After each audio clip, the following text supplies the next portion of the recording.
Yeah, good. Trained today and yeah, ready to go. Were you ever fear that you were going to miss this last game?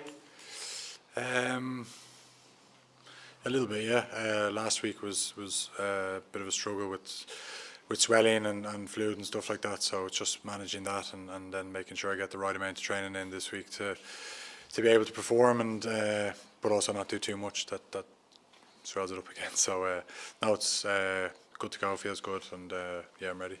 With Josh in here a few minutes ago, he was chatting about the Fiji game. He used the word standards a lot. Did you feel, looking at that game, that standards maybe slipped a little bit more than they should have? And is that something you've kind of addressed coming into this week? Yeah, it's how we judge every performance. Even some of our big wins over the years or the last couple of years have been, I suppose, not at the level required from the coaches. The standard that they see, and you guys might think it's brilliant, this, that, the other, and then we look at the same things and we get criticised, or not criticised, but we try and learn from it and get better together. But it certainly wasn't at the level that that we want and expect of each other, and it's a collective thing and something that we need to try and put right this week against a team that would be hurting, I think, from the Italian game, but also a team that was a couple of minutes away from beating France in France, which is obviously a tough thing to do. Every other team has found out that as well. And on this week, what's the importance of this group of a clean sweep in these 3 games?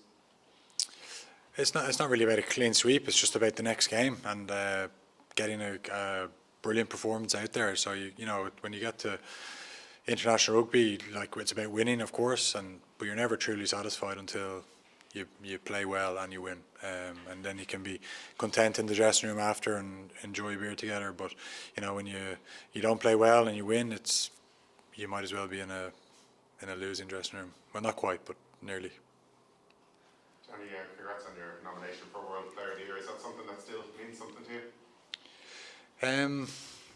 Yeah, look, it's always nice to be recognised like that. I'm not going to lie about it.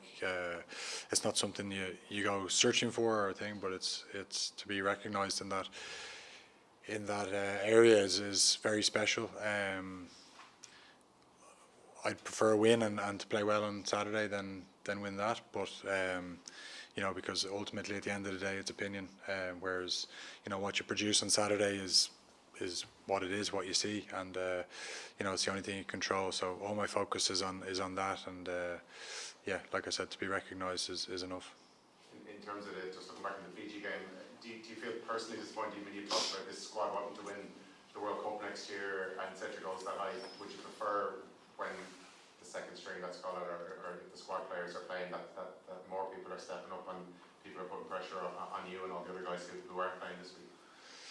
Well, I don't think it was second string. I think it was the Irish team, and it was the majority of the first team were playing. That was why it was disappointing. Now it's always tough to come back after a very good victory the week before, but at the same time, come World Cup or Six Nations, you need to produce week on week. And yeah, we made a few changes based on injuries. They weren't selection things. They were literally guys weren't fit, and we need to be better come World Cup.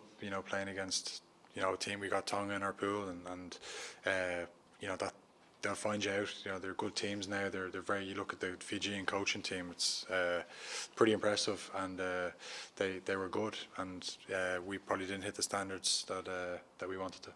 What did you talk about this week to try and make that right? Well, I can't go into too much detail because I'm talking to the Australians as well. We talk about playing our game and basing what we see in the video to our standards, and we didn't see that, and yeah, a lot of them were big things that everyone would have seen. The accuracy, the ill discipline, it was pretty evident, I think. Jonny, just maybe following on from one of the questions there, do you believe there's enough depth in this Irish squad to, as you head into a World Cup year, maybe even compared to other squads that you've been part of heading into a World Cup year? It's very hard to know, isn't it? You go back to 2015 and we thought we had good depth, and you lose 6 players in one game, and suddenly, a bit like last week, you lose 6 players. It's a lot of changes to make the week after, and we probably didn't cope with that, and we didn't probably cope with it on Saturday as much as we would have liked. So they're the things we need to work on. But there's areas of our game from the South Africa game as well. I'm not putting it all down to Fiji. There's areas of our game that teams are going to come after us in a different way because we're whatever, if you want to say, number one in the world, or we've got some good results under our belt. They're going to come after us and they're going to try and mess us up, and we haven't over the 2-week game so far, we haven't handled that as well as we would have liked. Jonny, how did you feel that Joey Carberry and of course Jack Crowley as well making his debut, how they did? Yeah, look, it's up to the coaches to I think they did well. It's not up to me to comment too much on my competition. I can't big them up too much, and I definitely can't criticise out halves because you're looking at the game and you're going. It's very easy to sit there and go, I could have done this, but it's a tough place to go and control things, and if the team's not quite functioning around you, it can be hard to make a real good impression. But I think they did well. For Jack to come on so early on his debut and handle things really well, he'd be delighted with himself, and within that the coaches would have spoken to him about how to keep improving, and like they always do, they're still doing that with every player. So they did well, and for Jack especially, he's young, and where he wants to take his career is totally up to him in terms of he's got the talent, he's got the brain, he's got everything going. He just needs to go and fulfill it now. And this is what you've talked about, to have the strength and depth within the squad to push on, I suppose, for that World Cup. I'm sure is in the back of your mind, so you want to have a full strength squad, obviously with the injuries as well. Being able to back up week on week is a huge part of a World Cup, and obviously the South African game was incredibly physical and attritional, and like a lot of sore bodies last week, which maybe affected the performance a little bit against Fiji. So we need to look into that. I know when we play South Africa in the World Cup, we've got 2 weeks after that game before we play Scotland, which is a good thing based on the last game. But it's something that's part of the game. The team that generally has the best injury record through the World Cup seems to win. If you look at the South African team, the New Zealand teams that have won it, they barely got an injury through it. I don't think that happens by chance. I think it's just good planning and in good condition. And did you give Tig any advice as he captain Ireland for the first time? No, he doesn't need advice, Tig. He's been brilliant over the last number of years as a player. Obviously, he's one of our best players and world class in his position, and does things that not a lot of many other front rowers can do. But then when it comes to captaincy, it was his first time. But he's been leading. Nothing changed for him. He's been leading behind the scenes brilliantly. So he was himself, and the performance probably didn't reflect what a good job he did. But we got a win for him, and for the lads on their first caps as well. Jonny, just away from your game for a second, just say a few words about Owen Farrell. He's going to win his 100th England cap. Just wondered if you could give a bit of an appreciation of what a good player he's been. Yeah, outstanding.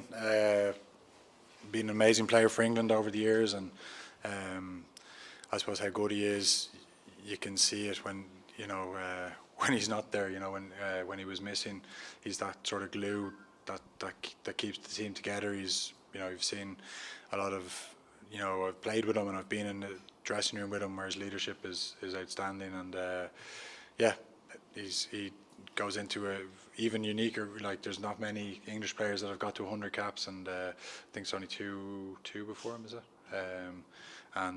So it's an amazing achievement for him, and I'll drop him a line at some stage and say congrats. But great ambassador for that team. I was going to say you got well with the Lions, so do you keep in touch? We do a bit. Had a few run-ins as well, so it's not as cosy as everyone would think.